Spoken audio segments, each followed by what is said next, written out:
the butcher of Rostov.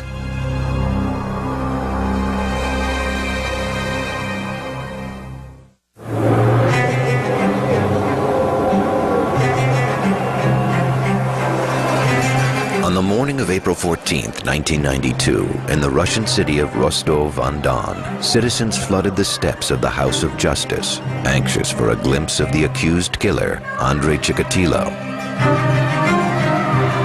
For months, newspaper headlines had branded him the Red Ripper, or the Butcher of Rostov.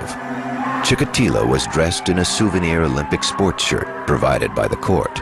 His head had been shaved, a standard procedure to guard against lice. As proceedings began, the setting resembled a circus more than a murder trial. He was in a large iron cage in the courtroom. The cage was to protect him from the rage of the parents of the victims. He was never able to sit at a table and converse with his lawyer the way a Western defendant would have been. It was a bizarre scene.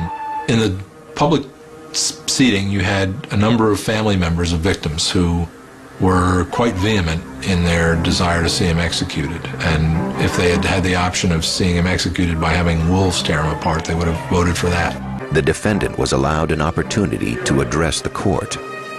Families of Chikatilo's victims screamed insults. Some fainted. In a rambling 2-hour statement, Chikatilo described himself as a man robbed of his genitals.